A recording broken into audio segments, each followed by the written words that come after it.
Amateka.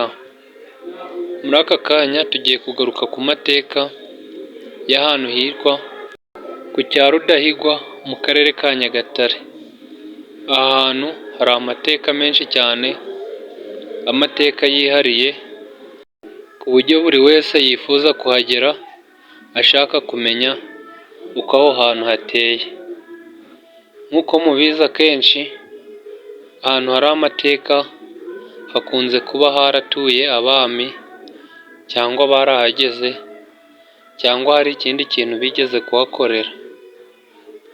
Muri aka kanya rero nk'uko twatangiye tubivuga, tugiye kugaruka ku mateka y'ahantu hitwa ku cya Rudahigwa, ni mu karere ka Nyagatare, ahahoze hororerwa inka n'umwami Mutara wa gatatu Rudahigwa.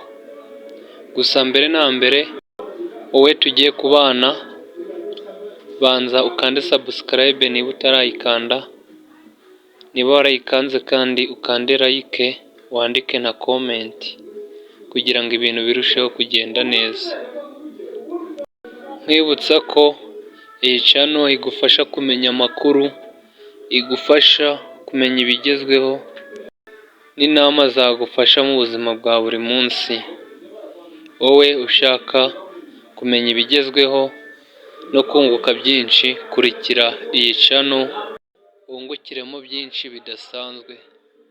Dukomeza n'amateka yacu nk'uko tubikesha ikinyamakuru Kigali Today, bakusanyije inteko noneho bakusanya amakuru yose avugwa aho hantu. Bahavuze byinshi aho hantu nk'uko bigaragara ko hari amateka akomeye. Ku cya Rudahigwa hahoze ari akarere k'Umutara, hakaba haritiriwe umwami Mutara wa gatatu Rudahigwa kuko yahakoreraga ubworozi bwa kijyambere. Ahahoze icyo kiraro ni mu mudugudu wa Nsheke, mu kagari ka Nsheke, umurenge wa Nyagatare, mu karere ka Nyagatare, mu ntara y'Iburasirazuba. Hafi yaho hubatse ibiro by'akagari ka Nsheke, byubatse muri iyo sambu ikubiyemo ayo mateka yose. Urumva ko ari ahantu heza cyane, ntawe utakifuza kuhagera cyangwa ngo amenye ayo mateka ahabarizwa. Ni ibintu byatera amatsiko buri wese kugira ngo yifuze kuba yagera aho hantu hashamaje. Kigali Today ikomeza ivuga ko nubwo icyo kiraro cyashenywe, ariko haracyagaragara ibisigisigi, aho hagaragara ibikuta n'ibyuma byari bifashe igisenge cy'icyo kiraro. Akimara kwima ingoma, umwami Mutara wa gatatu Rudahigwa yashatse kugira ngo ageze abanyarwanda ku iterambere kandi abazamurira imibereho myiza. Nubwo haje kuzamo imbogamizi nyinshi, abakoroni batuma bitagerwaho.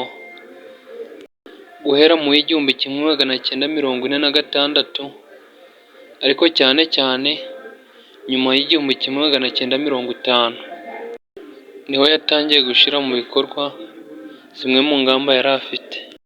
Ubwo amasambu yabaga make, umwami Rudahigwa yategekaga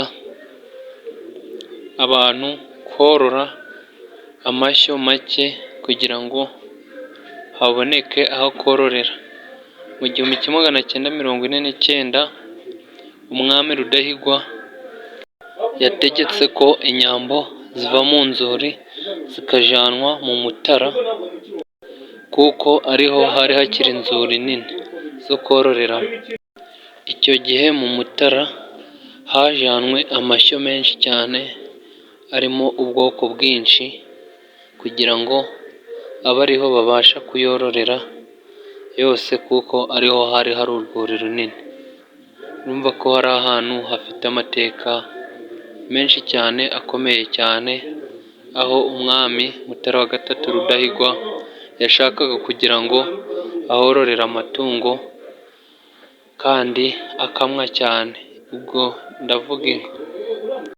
Umwami Mutara wa gatatu Rudahigwa yakomezaga gushishikariza abantu ko bagomba gutura neza kandi bakabaho neza. Ayo mashyo bayabyazaga umusaruro, amata bakayajyana ku ikusanyirizo bakayakoramo inshyushyu, ikivuguto, bagakoramo n'amavuta. Bivugwa ko inka zariwe Mutara wa gatatu Rudahigwa amaze gutanga mu 1959, nubwo hari izo abashumba bahungishije, gusa inyinshi zarariwe.